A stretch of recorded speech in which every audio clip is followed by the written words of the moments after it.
Bien, vamos a la enseñanza de este día. Como bien les dije, estamos en la serie Smart Fitness y esta es la segunda parte. La semana anterior hablábamos del ejercicio de interactuar con la Biblia, interactuar con la palabra de Dios. Recuerden que esto es uno de los principios que estábamos repasando y viendo, que decir que voy a leer la Biblia es leer la palabra de Dios. ¿Estamos de acuerdo con eso?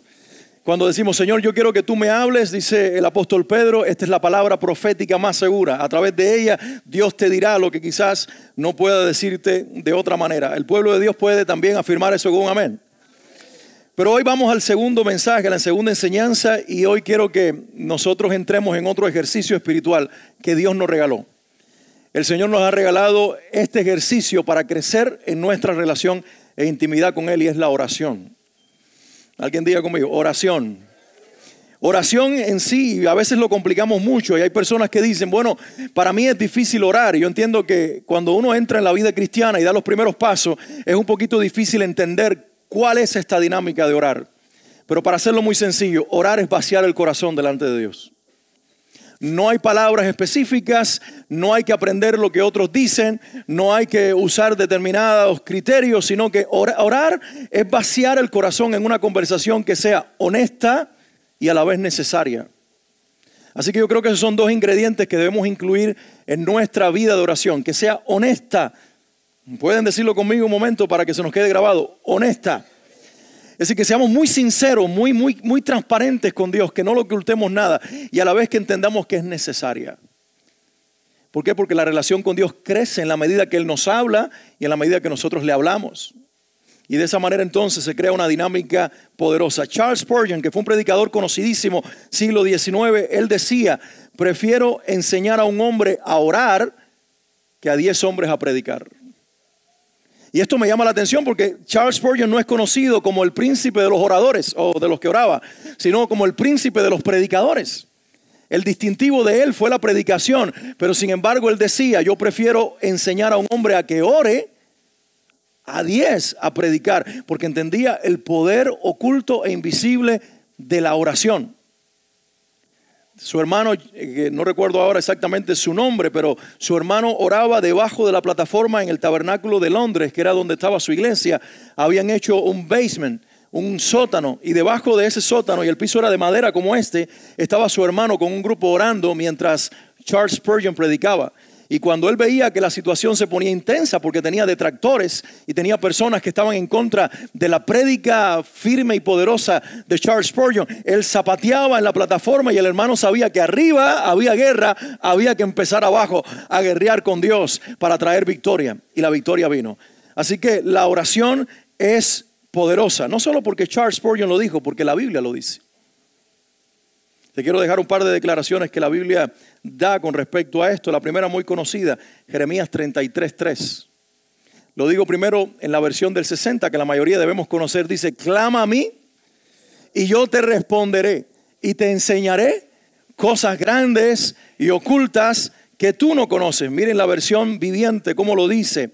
Pídeme y te daré a conocer secretos sorprendentes que no conoces acerca de lo que está por venir.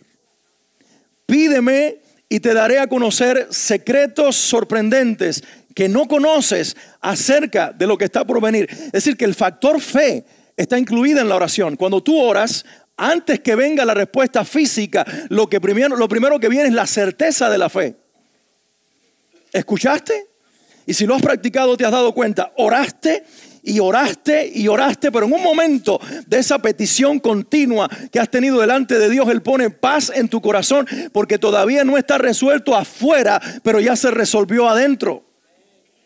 Todavía no ha vuelto a la fe el familiar que se apartó o que no le ha conocido, pero de tu interior te dice el Señor y su Espíritu, estate tranquilo que va a suceder. Tal vez no se ha resuelto la situación financiera, pero Él que es tu paz te dice, yo tengo el control. Tú quédate tranquila, seguro, confiada que yo lo voy a hacer. Pídeme, te daré a conocer secretos sorprendentes que no conoces acerca de lo que está por venir. La oración es poderosa. Santiago, el hermano del Señor, dice en Santiago 5:13-15 estas palabras.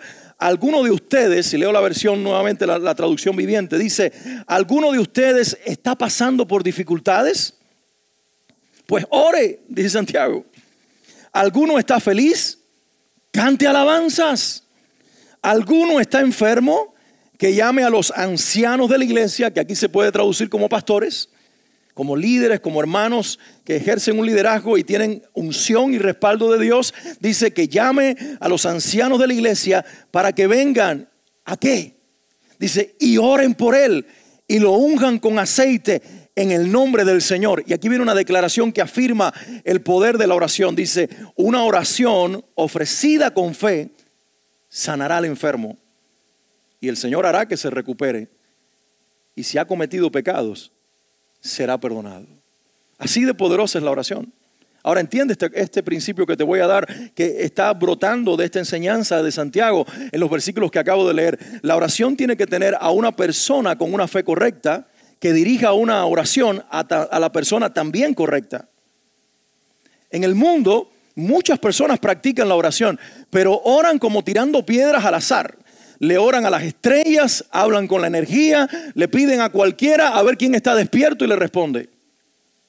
Pero la Biblia dice, lo primero que tiene que suceder con una vida de oración poderosa es que haya alguien que tenga una fe verdadera. Y la fe verdadera comienza con buscar el objeto verdadero que es Dios. Entonces cuando tú oras, tú vacías tu corazón, tú eres honesto, tú eres sincero, tú lo crees necesario, pero ¿con quién estás hablando? Estás hablando con Dios. Y Dios, que tiene el poder, contesta la oración. Esto que voy a decir ahora puede parecer una contradicción a todo lo que he venido diciendo. La oración en sí no tiene poder. La oración en sí no tiene poder. El que tiene poder es Dios. Por lo tanto, lo que hace poderosa tu oración es que la dirijas a Él con un corazón de fe, reconciliado con Él por medio de su Hijo. Y cuando tú haces esa oración en el canal y en la dinámica correcta, lo que va a ocurrir es que el cielo se va a abrir y el Padre va a responder, porque Él es el Shaddai, su nombre hebreo que significa el que tiene todo el poder. ¿Alguien puede decir amén a eso? Ahora, la Biblia dice que la oración es dinámica. Y fíjense cómo es de dinámica, que implica que varias partes de nuestro cuerpo se puedan involucrar en la oración.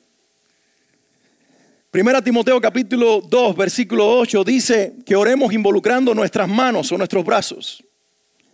Les leo rápido el versículo. Deseo que en cada lugar de adoración los hombres oren con manos santas levantadas a Dios, libres de enojo y controversia. ¿Alguien puede levantar conmigo las manos? Entonces la Biblia dice, es válido que en algún momento, si lo sientes en tu corazón y no es algo provocado desde afuera o que te obliguen a hacerlo, como quizás ahora ustedes, yo se los pedí, lo hicieron involuntariamente. Pero cuando tú estás hablando con Dios, si surge en tu corazón la necesidad y a la vez el deseo, dos cosas muy importantes, necesidad y deseo de levantar tus manos a Dios, no te cohibas de hacerlo. Sea que estés solo, en privado, o que estés acompañado, porque esas manos levantadas tienen algún significado para Dios cuando su palabra lo dice una y otra vez a través del ejemplo de hombres y mujeres de oración que están en la Biblia, o a través de esta declaración tan directa del apóstol Pablo. Deseo que en cada lugar de adoración los hombres oren con manos santas levantadas a Dios. Y entiéndase por hombres la humanidad, entiéndase por hombre el ser humano. Entiéndase también que la mujer está incluida, que nuestras manos se levantan como el niño que le levanta los brazos al papá cuando lo ve llegar, como diciendo, vengo para que tú me tomes en tus brazos. Porque ¿qué hay en los brazos de papá? En los brazos de papá hay seguridad. La Biblia narra una historia, seguramente ustedes la recordarán, cuando el pueblo de Israel va a la batalla. Moisés todavía está vivo, es el líder de Israel. Josué es el que capitanea al ejército y el que pelea las batallas, pero Moisés es el que las pelea espiritualmente. Así que Josué está abajo con el ejército peleando en un lugar llamado Gabaón, y arriba está Moisés, y Moisés toma la vara, la misma vara que Dios le dio como señal de autoridad, la vara que se convirtió en culebra delante de Faraón y con la que partió el mar y lo abrió en dos. En ella está el respaldo y la autoridad de Dios. La vara tipifica la autoridad que Dios puso en Cristo sobre cada uno de nosotros y que nos da la oportunidad a nosotros de orar de la manera que lo podemos hacer. Moisés sube al monte, se sienta sobre una piedra, toma la vara y levanta sus manos al cielo. Y dice la Biblia que mientras las manos de Moisés permanecían en esta posición, abajo en la batalla, Josué con el ejército prevalecía, iba teniendo la victoria, le iba ganando al enemigo. Pero obvio, cuando uno lleva mucho tiempo con los brazos levantados, ¿qué pasa? Empiezan a temblar, se cansan. No sé si les ha pasado a ustedes. Y cuando uno está falto de ejercicio no hace falta más que un minuto para que empecemos a hacer así. Y no es que nos tomó el espíritu, es que los músculos están ya casi en protesta y en huelga. Moisés se cansa después de cierto rato y los brazos comienzan a caer y abajo la dinámica cambia. Los brazos de Moisés se bajan y el enemigo comienza a ganar. Aarón, el hermano de Moisés, Hur, que también es uno de los líderes de Israel, se dan cuenta de esto y se pegan a Moisés. Y cada uno entonces toma los brazos de Moisés por cada lado y lo sostienen levantado para que cuando él se canse con el aguante y el sostén de ellos, esto provoque que abajo haya victoria permanente. Y la Biblia aquí nos da un principio importante y nos dice de que no es tanto lo físico sino lo que representa. Y además de la alianza espiritual que nosotros hacemos cuando oramos juntos. Y orar juntos no necesariamente implica orar en este lugar. Orar juntos significa que cuando yo estoy en mi casa y tú estás en la tuya, estamos puestos de común acuerdo y ahí estamos sosteniéndonos los brazos espirituales para que Dios haga victorias en medio de su pueblo a favor tuyo, mío y de todos los demás, que de otra manera quizás no pudiera suceder porque estamos en una guerra. Estamos en una guerra, ¿lo sabías? Y por lo tanto es importante que oremos y oremos intensamente y oremos apasionadamente y no tengas temor de levantar tus manos al cielo porque parece ser que a Dios le gusta. En segundo lugar, las rodillas. La Biblia dice, y te menciono algunos pasajes, voy a leer solamente uno, pero Salmo 95:6 habla de doblar rodillas. Venid y postrémonos delante del Señor, dice el salmista. También segundo Crónicas 6:13, que lo voy a leer a continuación, y Daniel 6:10. Por mencionar algunos pasajes. Pero en este que les quiero leer habla del momento en que Salomón tiene un encuentro con Dios y está consagrándole al Señor el templo. Y él dice, ahora bien, Salomón había hecho una plataforma de bronce de 2 metros con 30 centímetros de largo, 2 metros con 30 centímetros de ancho y 1 metro con 40 centímetros de altura, y la había colocado en el centro del atrio exterior del templo. Se puso de pie sobre la plataforma y después se arrodilló frente a toda la comunidad de Israel y levantó las manos al cielo. Aquí están las dos acciones de levantar manos y de ponerse de rodillas. Salomón tiene la congregación. Son miles de personas que vinieron a congregarse para el momento de la dedicación de ese lugar especial que por fin el pueblo de Israel tiene para Dios. Y este hombre, en medio de esa plataforma que él hizo, que es llamativa, que es hermosa, él toma la decisión de ponerse de rodillas y frente a toda la congregación levantar sus manos al cielo. La Biblia dice después de esto que la nube de Dios, de su gloria, llenó el lugar y el Señor dio muestras de que Él estaba con el pueblo de Israel. Qué hermoso es cuando nosotros entendemos que Dios es tan importante que más allá de cuidar nuestro cuerpo o de cuidar la figura delante de las personas, estamos dispuestos a reconocer públicamente lo que ya reconocimos en privado, que Él es nuestro Dios y tiene toda la autoridad en nuestras vidas. Ahora no pierdan de vista lo que acabé de decir, que nosotros reconozcamos en público lo que ya reconocimos en privado. Mi propuesta para ti hoy es, si no te pones de rodillas cuando estás solo con Dios, tal vez no sea necesario que lo hagas en público. Pero si tu estilo de vida es doblarte ante Dios, no solamente de manera física, sino también de manera espiritual y reconocer autoridad y dominio, sería bueno que lo usaras también como un modelo para provocar en otros la necesidad de reconocer que Dios es el Señor de nuestras vidas. En los tiempos antiguos y todavía hoy, frente a los reyes y las reinas de la tierra, ¿qué hacen los súbditos? Se ponen de rodillas. Y con esto están diciendo, tú la reina, tú el rey, y yo soy tu súbdito. Tú tienes la autoridad, tú tienes la soberanía sobre este reino y nosotros somos tus seguidores. Al ponernos nosotros de rodillas le estamos diciendo, Señor, no otro, sino solamente tú tienes el reino en mi corazón. No otro, sino solamente tú tienes la autoridad sobre mi vida. No a otro, sino solamente a ti te serviré. Y por lo tanto, mi vida, con todo lo que tengo, no solamente mi alma, sino también mi espíritu y por lo tanto también mi cuerpo te servirá para la gloria de tu nombre. Dale un aplauso al Señor si te animas a dárselo. Y la Biblia habla también de que cuando oramos podemos involucrar todo el cuerpo. Alguien diga conmigo, todo el cuerpo. Éxodo 34:8. Moisés tiene un encuentro con Dios y esto es lo que ocurre. Dice la Biblia, al instante Moisés se postró hacia el suelo y adoró. Si lo leemos así solamente, pareciera que él está haciendo lo mismo que Salomón, poniéndose de rodillas. Pero cuando lo leemos en la versión del 60, dice, se postró rostro en suelo. Lo que Moisés está haciendo es esto. O se dobló así y puso su cabeza de esta manera contra el suelo, o se acostó totalmente. Una práctica judía de postrarse delante de Dios y decir, ahora me rindo totalmente. No solamente estoy rindiéndote mi corazón, sino que ahora te rindo mis emociones, te rindo mi voluntad, te rindo mi cuerpo, te rindo mi vida y te rindo mis prioridades. Y si algo quedó fuera de esta rendición, Señor, con esta postura física, te quiero decir que de la misma manera que me postro totalmente delante de ti, así todo lo que soy se rinde ante ti, mi Dios. Qué poderoso es que nuestra vida de oración refleje lo que es Dios para nosotros. Normalmente nosotros oramos para que Dios responda a favor nuestro. Pero la oración es mucho más poderosa. La oración es que Dios, en primer lugar, se convierta en el centro de nuestras vidas, gane autoridad, gane dominio y se vuelva Rey y Señor de nuestras vidas. Y cuando eso ocurre, el Espíritu Santo te dará el sentir de orar lo que está en el corazón de Dios. Porque cuando el Espíritu Santo te da lo que está en el corazón de Dios para pedir, ¿sabes lo que va a ocurrir? ¿Sabes lo que dice la Biblia? Que a partir de ese momento, todo lo que tú pidas te será hecho. Todo, absolutamente lo que tú pidas te será hecho. Y te pregunto, ¿cuántos quieren que todo lo que pidan Dios le diga, sí, lo tienes? Déjenme ver sus manos levantadas. Sean honestos, no digan, ay no, que van a pensar de mí. Vamos, déjense ahora de esas cosas. Todo el mundo sincero. Recuerden que la oración es honesta. ¿Quién quiere que todo lo que pidas Dios te lo responda? Esta es la clave. La clave es que nosotros lleguemos a un punto de intimidad donde la oración se convierta en nuestro punto de rendición para que Dios ponga en nosotros el dominio de su Espíritu, Él manifieste su voluntad. Y cuando yo ore, ya no ore más Alex dominando mi yo, sino la voluntad de Dios, porque Dios responde siempre, siempre, siempre lo que es su voluntad. No escuché muchos amén.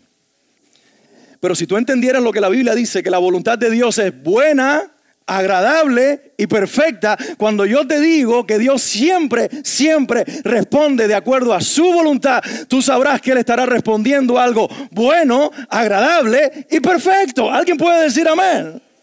Te cambió la perspectiva, ¿verdad?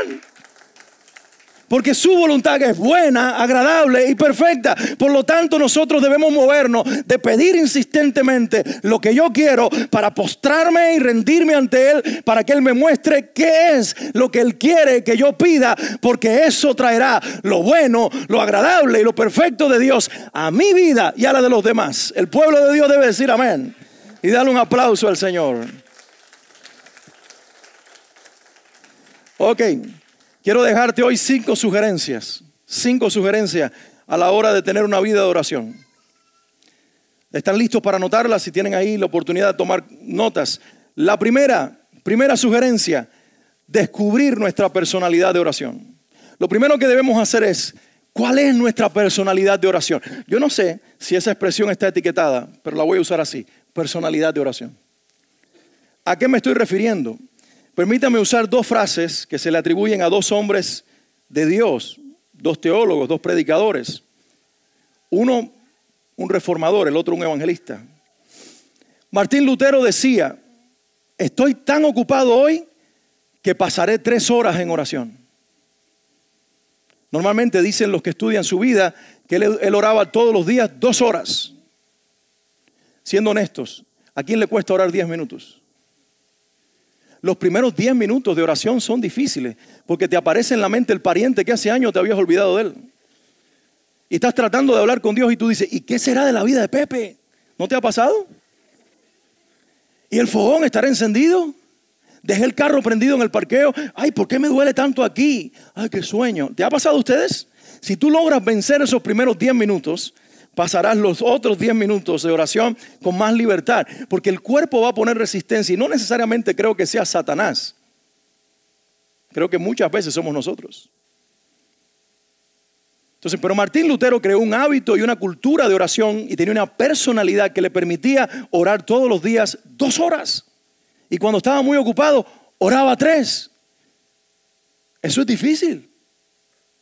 Pero otro hombre conocido por sus obras y por los milagros que realizó Dios a través de su vida, Smith Wigglesworth, casi no puedo pronunciar su nombre, dice: jamás oro más de 15 minutos, pero no han pasado 15 minutos sin que no haya vuelto a orar. Si yo dije, bueno, si este hombre está 12 horas de pie, oró 6. Porque ora 15 minutos y no han pasado 15 minutos sin que vuelva a orar, saque la cuenta. Quiere decir que este hombre tenía una vida de oración muy diferente a la de Lutero. ¿Por qué? Porque Dios nos hizo diferentes. Y a veces en la iglesia nosotros ponemos el énfasis en orar, pero también ponemos el énfasis en cómo orar. Y decimos que lo que tienes que hacer es orar determinado tiempo para que Dios te bendiga. No necesariamente es eso. Porque a lo mejor estás cumpliendo con una tradición y tu corazón no está allí, cuando a lo mejor debieras entender tu personalidad de oración, cómo tú te mueves en este ámbito de la oración y hacerlo con libertad. Porque si no se da en un ambiente de libertad, tú vas a ser preso de una costumbre que te va a ahogar y te va a asfixiar y te vas a volver un hipócrita espiritual. Delante de los demás vas a actuar como si oraras mucho, pero en el privado estás todos los días llorando delante de Dios porque no puedes tener una vida de oración viva. Tú tienes que descubrirte a ti mismo, cómo te hizo Dios, y de esa forma descubrir tu modelo, tu forma que Dios te dio para orar de una manera intensa y poderosa todos los días de tu vida. Porque recuerden, 2 ingredientes de la oración: que sea honesta, pero que entendamos que es necesaria. Si no llegamos al punto de entender que lo necesitamos, no lo hacemos y no lo practicamos. Número 2, segunda sugerencia que quiero dejarles en este día: no dejar los sentimientos afuera. No dejes los sentimientos afuera. ¿A qué me estoy refiriendo? A veces tenemos un poco de temor en tratar de ser muy francos, honestos con Dios, abrirle nuestro corazón y decirle: así me siento. ¿Quieres que te diga algo? Iglesia, ¿estás lista para que te diga algo? Es mejor que seas todo lo honesto que debieras ser con Dios antes de serlo con las personas. Y no te estoy diciendo que seas hipócrita con las personas. Te estoy diciendo que si tú eres honesto con Dios, lo que debería cambiar con las personas va a cambiar en su presencia y vas a salir transformado. Les pongo algunos ejemplos. David oró enojado. Para aquellos que piensan que es malo estar enojado, David oró enojado porque su enojo debió ser transformado en el lugar de oración. Miren el Salmo 58, 6 y 7 lo que dice. Miren qué manera tan romántica de hablar con Dios. Dice: quiébrale los colmillos, oh Dios. Destrózale las mandíbulas a estos leones, oh Señor. Que desaparezcan como agua en tierra sedienta. Que sean inútiles las armas en sus manos. Y conmigo, wow, el hombre estaba enojado. Ahora, yo no sé si Dios responde esa oración, pero por lo menos te da la oportunidad de que cuando llegues enojado, no derrames tu enojo sobre otra persona y le hagas daño. Sino que ya después que te descargas, el Espíritu Santo te diga: cálmate, déjame amar, porque yo soy amor. Entonces yo te invito que en lugar de enojarte con tu mujer y soltarle todo el enojo por lo que pasó en la discusión del hogar y decirle: ¡ay, tú! Vete a donde está delante de Dios y dile: ¡ella! ¡La mato! ¿O la dejo viva? Él, que siempre deja la toalla en el mismo lugar. ¿Lo tomas o te lo mando, Dios? Y después que todo eso haya pasado, si estás en una relación correcta con Dios, el Espíritu Santo te va a hablar. Pero no es que Dios se aleja cuando te ve enojado. Nos alejamos nosotros. Somos los seres humanos los que tenemos el miedo al enojo de otra persona. Cuando tú estás extremadamente enojado, lo que hacen los demás es decir: uy, este no es el día para estar cerca de este. Pero cuando Dios te ve enojado, dice: este es el mejor día para acercarme a ella, para acercarme a él, porque yo estoy en el ministerio de la transformación. Entonces orar implica no dejar fuera los sentimientos. Jeremías, el profeta, oró triste. Le dijo, Señor, mira mi angustia. Mi corazón está quebrantado. Mi alma desespera porque me rebelé contra ti. En las calles la espada mata y en casa solo hay muerte. ¿Eso es una oración honesta? No tienes que andar todos los días con la sonrisa afuera. No tienes que venir delante de Dios y decirle, Señor, hoy estoy en victoria, en victoria, en victoria. Dios te va a decir, ¿y para qué viniste? Está válido el testimonio, aleluya, gloria a Dios, yo también, pero ¿necesitas algo? Si estás triste, díselo a Dios. Un hijo cuando está triste no se lo esconde a su padre. Porque aunque el papá no pueda quitarle la tristeza, le dará un abrazo. Si es un verdadero padre, le dirá, está bien, hijo, ven acá, hija. Y toma a sus hijos y le da un abrazo, le da un beso y le dice, estoy contigo. Ahora, el Padre que nosotros tenemos en el cielo y que está aquí con nosotros por su Espíritu Santo, haciendo habitación con nosotros, no solamente nos puede dar el abrazo para acompañarnos en el dolor, sino que cuando Él te abraza, Él te cambia el dolor. Cuando Él te abraza, Él te quita la tristeza. Cuando Él te abraza, Él cambia tu emoción contrariada en un estado emocional de paz, de gozo, de alegría. Y por eso ves que alguien en la enfermedad dijo, Señor, ayúdame en mi momento de enfermedad, aún en el momento de la enfermedad, sin todavía ser sanado. La primera obra milagrosa del Espíritu Santo es poner paz y poner gozo en el corazón del enfermo. Claro que queremos que Dios nos sane el cuerpo inmediatamente, porque con lo primero que trata es con tu corazón. Porque Él quiere derramar gozo, quiere derramar alegría y quiere que seas honesto, honesta en decirle, así me siento. Así que por favor, no dejes tus emociones afuera. En tercer lugar, el tercer consejo, ponga a un lado la culpa. Nosotros los cristianos tenemos una conciencia sensible y eso es bueno. ¿Qué quiere decir con esto de que la conciencia es sensible? Precisamente fue nuestra conciencia la que se sensibilizó cuando un día le dijimos a Jesús, me arrepiento, te pido perdón, te necesito en mi vida, por favor perdóname, por favor sálvame, por favor regálame el don de la salvación. Y Él vino a tu vida. Fue una conciencia que el Espíritu Santo sensibilizó. A partir de ese momento, uno de los testimonios del Espíritu Santo a tu vida es que cada vez que te equivocas, inmediatamente lo reconoces. A ver cuántos levantan su mano conmigo y dicen, esa soy yo, ese soy yo. Y no te dé pena y no te dé vergüenza, porque al contrario de lo que muchas veces tú llegas a pensar, y Satanás, ahora sí lo incluyo, quiere que tú pienses, cuando tú te equivocas y tú reconoces tu error y tú reconoces tu debilidad y tú dices, la hice otra vez, la regué otra vez y te sientes mal, el diablo viene con este pensamiento y te dice, ¿lo ves? ¿Que eres hipócrita? ¿Que no eres un verdadero cristiano? Si fueras cristiano, no la hubieras regado otra vez, porque los cristianos son perfectos. Y tú te crees la mentira. Pero la Biblia dice que el Espíritu Santo le da testimonio a mi espíritu de que soy un hijo de Dios. ¿Y sabes cómo yo he descubierto que el Espíritu Santo le da testimonio a mi espíritu de que yo soy un hijo de Dios? De dos maneras. La primera es dándome amor para Dios y guardándome para Él. Pero la segunda es cuando yo caigo, Él viene y me dice, sí, caíste. Y debieras pedirle perdón a Dios, pero aquí vine para levantarte. Porque eso que tú estás haciendo ahora de reconocer tu caída es el testimonio mío de que tú le perteneces a Dios. Porque los demás que no lo han conocido se equivocan todos los días y se gozan en equivocarse. Y me caigo todavía. Dale un aplauso al Señor. Entonces, ¿qué pasa con la vida de oración? Con la vida de oración, el diablo maneja la culpa y te dice, ¿vas a orar ahora? Y ayer no oraste. Y tú dices dentro de ti, es verdad. Y ahora vengo a hacerme el cristianito. Y ahora vengo a hacerme el espiritual. No es verdad, Señor. ¿Quién soy yo para orar? Si ayer no oré. Y hoy porque es domingo. No, mejor no. Y ya son 2 días.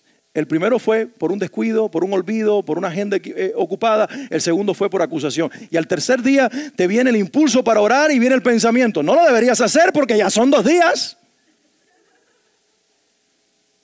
Y así te quedas en el tercer día. Viene el cuarto día y cuando vas a orar y tienes fuerza todavía para hacerlo, nuevamente. Ahora, después de casi una semana. Y finalmente se te va el deseo.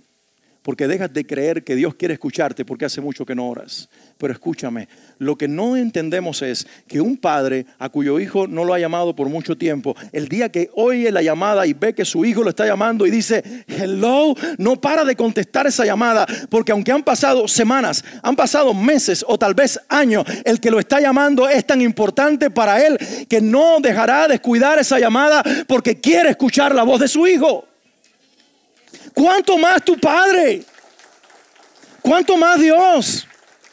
Llevas una semana, un mes, un año sin hablar con Dios. Está esperando tu llamada. Y no hay cargos, aunque es llamada a larga distancia. Es free. Es mejor que Verizon, es mejor que AT&T, es mejor que Sprint. La comunicación es directa. Dios lo quiere ahora. Dios no quiere que tú caigas en la culpa, porque la culpa te mete en una prisión donde jamás puedes salir de ella. Ese es el arma favorita del diablo. Pon a un lado la culpa y habla con Dios. Y reconoce que tú lo necesitas a Él y que Él ama tener encuentro contigo. Cuarto consejo, sugerencia que quiero darte en este día: mejor es poco y efectivo que largo y aburrido. Es mejor 10 minutos de intensa oración, siendo como el láser, directo a la presencia de Dios, que pasarse horas diciendo, ay, Señor, por favor, permíteme orar porque ya ni sé lo que te iba a pedir. Porque creemos que tenemos que pasar mucho tiempo delante de la presencia de Dios y caemos en el aburrimiento. Y el aburrimiento mata la intensidad de tu vida de oración. Es mejor que seas efectivo y que comiences de a poquito. Lo poquito de la oración de ahora te va a dar sed por más. Hoy oraste 15 minutos, mañana dices, ay, yo quiero pasar un rato más, 20. Y luego 25. Y luego 30. Y luego un día te sorprendes que oraste 1 hora y parecían 10 minutos. Y dijiste, ya llegó tanto tiempo aquí y no lo perdiste, lo ganaste. ¿Por qué? Porque poco a poco te vas sumergiendo en una dinámica y en una vida de conocer a Dios, de hablar con Él, donde ya no estás midiendo tiempo, donde ya no estás mirando cronómetro, donde ya no miras cuántos segundos, cuántos minutos, sino que estás abiertamente y libremente delante de tu Dios y se vuelve dinámico la conversación con tu Padre Celestial y el aburrimiento se va. Mejor poco y efectivo que largo y aburrido. Y en quinto y último lugar, para mí muy importante, que sea un diálogo y no un monólogo. La oración debe tener el ingrediente de ser una conversación entre tú y Dios. Al principio te va a costar, pero luego te vas a dar cuenta de que ese pensamiento que vino mientras orabas, lo puso Dios. Porque nosotros quisiéramos que Dios nos hablara audiblemente y Él lo hace, solamente que no lo entendemos. Entonces, Él en su sabiduría busca las formas naturales que nosotros tenemos para entenderlo y pone un pensamiento. Y pone un sentir dentro de ti. Y pone algo que tú no sabes cómo describir, pero sabes que lo oíste, que lo pensaste, que lo sentiste, que lo recibiste. Y al principio dice, ¿seré yo o será Dios?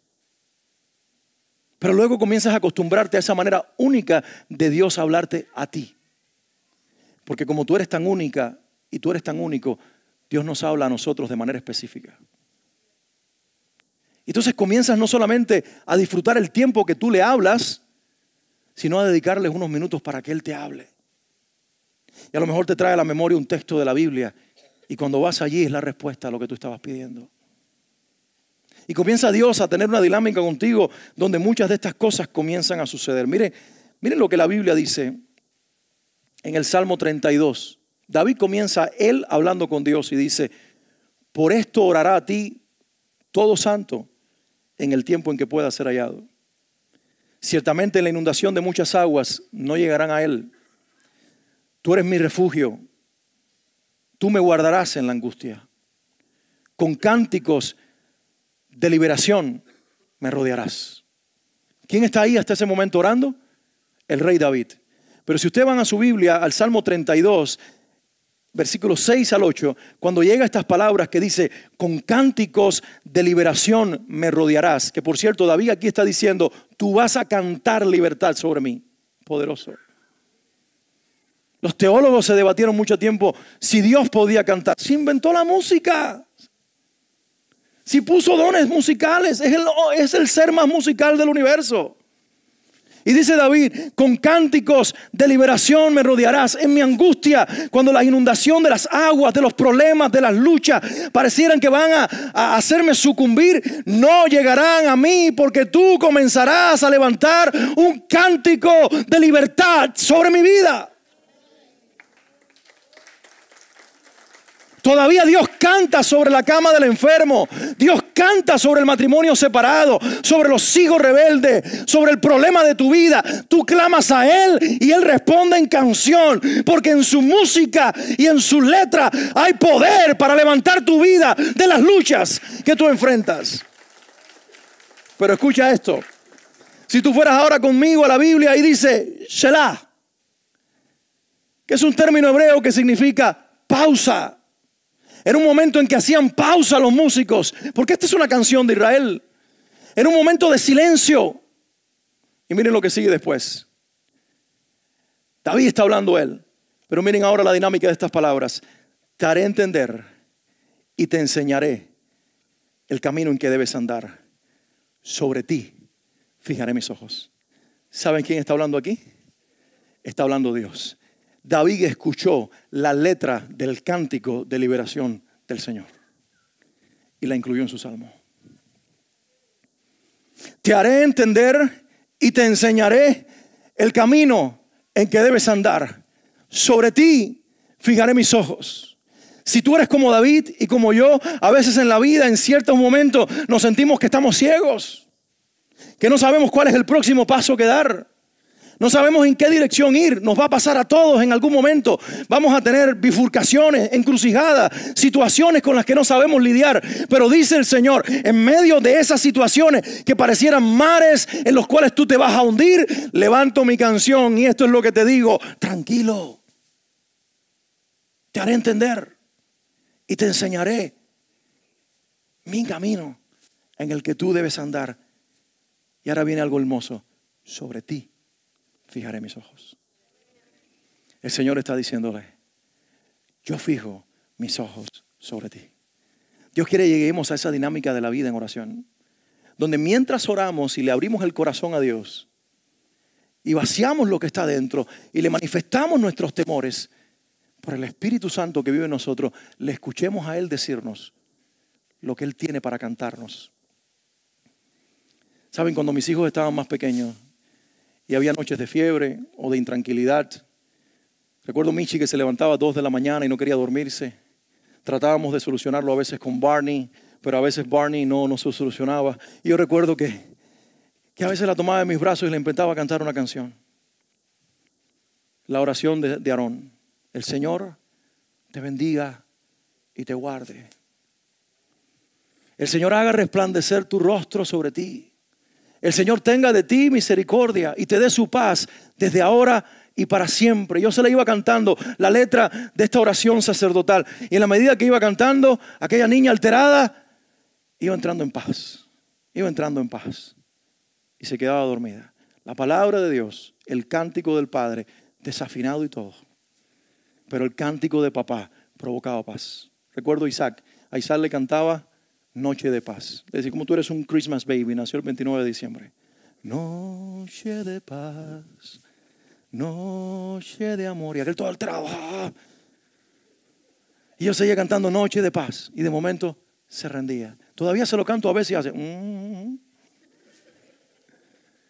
Lo que quiero decirte con esto es, si la canción de un padre produce paz en los oídos y en el corazón de un hijo, Dios quiere que desarrollemos este ejercicio de la oración para que llegue un momento en tu vida en que Él comience a darte su canción y te produzca paz. Cuando la canción del cielo viene como respuesta a lo que has pedido, empiezas a sentir paz. Sueltas todo tu estrés, todas tus cargas y dices, el mundo afuera todavía está patas arriba, pero yo sé quién va a pelear por mí. Yo sé quién va a ordenarlo. Yo sé quién va a cambiarlo. Mi papá no solamente es el Dios del universo, el creador de todo lo que hay. Él es mi Padre y tiene una canción para mí en la cual yo me gozo y la cual yo creo. El pueblo de Dios puede decir amén. Quiero pedirte que te pongas de pie.